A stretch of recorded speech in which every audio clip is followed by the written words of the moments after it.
नमस्कार दोस्तों, मेरा नाम है अंकित और आप देख रहे हैं जय महाकाल चैनल। इस वीडियो को अंत तक देखिए ताकि आपसे कोई जानकारी मिस ना हो। इस वीडियो को लाइक भी कीजिए। ताइवान ने रिक्वेस्ट किया भारत को कि आप हमें D4 एंटी ड्रोन सिस्टम दे दो। वो ताइवान जो कि टेक्नोलॉजी में बहुत आगे है। ये ड्रोन सिस्टम बेस्ड है इंडिजिनियस टेक्नोलॉजी के ऊपर, जाने की 100% मेक इन इंडिया टेक्नोलॉजी। इसको डेवलप कर रहा है DRDO। DRDO ने इस एंटी ड्रोन सिस्टम का काम दिया है 4 अलग अलग लेबोरेटरीज को।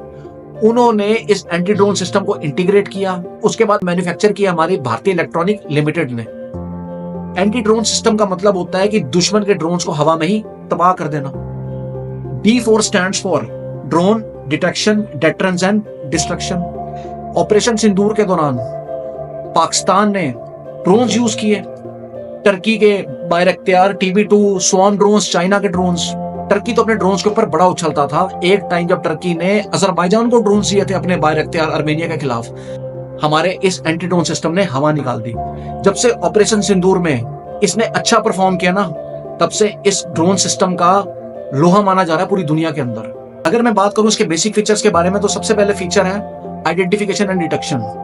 माइक्रो ड्रोन्स बहुत छोटे होते हैं साइज के अंदर, इनका क्रॉस सेक्शन रडार का वो भी बहुत कम होता है, तो इजीली डिटेक्ट नहीं होते रडार के ऊपर।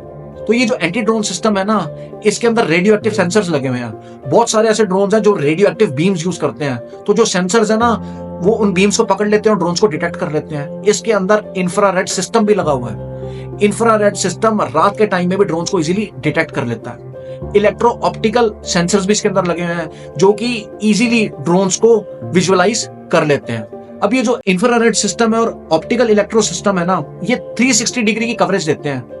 4 किलोमीटर दूर ही ड्रोन्स को डिटेक्ट कर लेते हैं। अब इस एंटी ड्रोन सिस्टम के अंदर AI एल्गोरिथम भी लगा हुआ है, जिससे इजीली ड्रोन को आइडेंटिफाई कर लेता है, क्योंकि बहुत सारे ऐसे ड्रोन्स होते हैं जो कि चिड़िया की शक्ल में दिखते हैं। अगर मैं इसकी बात करूं सॉफ्ट स्किल्स की, तो ये रेडियो फ्रीक्वेंसी को क्लोज कर देता है। बड़े सारे ऐसे ड्रोन्स होते हैं जिनके ऊपर ग्लोबल नेविगेशन सैटेलाइट सिस्टम लगे होते हैं और GPS सिस्टम लगा होता है, तो ये क्या करता है, उस GPS सिस्टम को जैम कर देता है, जिससे उसकी नेविगेशन खो जाती है और वो वहीं गिर जाता है। यदि ऐसे ड्रोन्स काउंटर भी करते हैं ना, तो ज्यादा से ज्यादा वो अपनी टेरिटरी में वापस लौट जाते हैं। ऑटोनोमस ड्रोन्स जो कि यूक्रेन ने यूज किए थे रशिया के खिलाफ और पाकिस्तान ने यूज किए थे ऑपरेशन सिंदूर में, तो ऐसे ड्रोन जो होते हैं ना, ये GPS के ऊपर बेस्ड होते हैं। तो हमारे इस एंटी ड्रोन सिस्टम ने ऐसे ऑटोनोमस ड्रोन्स को भी मार गिराया। यदि सॉफ्ट स्किल से भी काम ना बने, तो इसके अंदर हार्ड स्किल्स भी है। हार्ड स्किल्स में सबसे पहले इसकी है लेजर क्षमता। इसकी लेजर बीम्स इतनी स्ट्रांग होती है कि ये इजीली डिस्ट्रॉय कर देती है इंपॉर्टेंट कंपोनेंट्स ड्रोन के, और ये यूज करता है इंटरसेप्टर ड्रोन्स, यानी कि ऐसे ड्रोन्स को रिलीज करता है जो दुश्मन के ड्रोन्स को टकरा के उसको तबाह कर देते हैं। उसके अलावा ये प्रोजेक्टाइल लॉन्चर्स को भी यूज करता है। मैं इसके कंट्रोल और कमांड की बात करूं, तो इसको इजीली डिप्लॉय किया जा सकता है ट्रक के ऊपर, और ये मूवेबल भी है, यानी कि दुश्मन इसको तबाह करने की कोशिश करे तो इसको एक जगह से दूसरी जगह पे मूव किया जा सकता है। और ये स्टैटिक भी है, यानी कि इसको शिप के ऊपर भी डिप्लॉय किया जा सकता है। जैसे कि मैंने आपको बताया कि ताइवान ने रिक्वेस्ट भेजी है।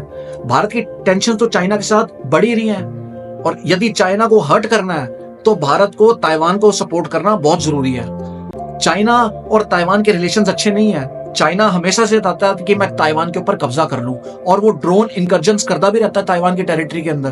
तो इसीलिए भारत का जब ये D4 एंटी ड्रोन सिस्टम होगा ना, तो इजीली चाइनीज ड्रोन को तबाह कर देगा। DRDO ने एक शो किया 30 किलोवाट डायरेक्ट एनर्जी वेपन्स का। तब से ताइवान कहता है ये भी हमें दे दो, और हम आपके साथ कोलैबोरेट करना चाहते हैं और इन डायरेक्ट एनर्जी वेपन्स को और एडवांस करना चाहते हैं। हमारे डिफेंस एक्सपर्ट्स ये कह रहे हैं कि चाइना पाकिस्तान को सपोर्ट करता है, बांग्लादेश को सपोर्ट करता है भारत के खिलाफ। जो भी भारत का दुश्मन होगा, चाइना उसको फंड करेगा। तो हम क्यों ना ताइवान को अपने वेपन्स भेजें, ताकि चाइना की भी मिलिट्री को सीधा जवाब मिले। ताइवान से पहली बारी ये डील हो रही है हमारी, इससे पहले हमारी डिफेंस डील्स नहीं हुई। अब ये जो एंटी ड्रोन सिस्टम है, ना ही केवल ताइवान खरीदना चाहता है, या वियतनाम भी चाहता है और आर्मेनिया भी लेना चाहता है। आर्मेनिया तो already ZENTEC-ZEN anti drone system हमारा यूज कर ही रहा है, जिसकी range D4 anti drone system से भी ज्यादा है। ऑपरेशन सिंदूर के दौरान हमारे स्वदेशी एंटी ड्रोन सिस्टम का लोहा पूरी दुनिया ने माना है, चाहे वो आकाश तीर हो, चाहे वो D4 एंटी ड्रोन सिस्टम हो, या ZENTEC-ZEN सिस्टम हो। चाइना के हमने CH-4 विंग लॉन्ग 2 ड्रोन्स पता नहीं कितने तबाह किए हैं। सबसे ज्यादा नुकसान ही चाइना को है ऑपरेशन सिंदूर के दौरान इनके HQ-9 air defence system, HQ-16, LY-80 23 minute में हमारी एंटी ड्रोन सिस्टम ने तबाह कर दिया है। इनकी PL-15 मिसाइल, जो कि कहते थे पाकिस्तान को बड़ी लॉन्ग रेंज मिसाइल, आप कंफर्टेबल हो जाओ, उसको भी इंटरसेप्ट करके हमने गिरा दिया है। तो चाइनीज जो मार्केट है उसको हमारी भारतीय मार्केट ने बुरी तरह तोड़ दिया है। अब चाइना के जो एविक, CETC, NORINCO जितने भी स्टॉक्स हैं डिफेंस के, वो नीचे आ गए हैं। बाकी दोस्तों आपका क्या कहना है इस वीडियो के बारे में, मुझे कमेंट सेक्शन में लिख के बताइए। और यदि आपको भारतीय होने पर गर्व है तो कमेंट सेक्शन में जय हिंद भी लिखिए। जय हिंद, वंदे मातरम, भारत माता की जय।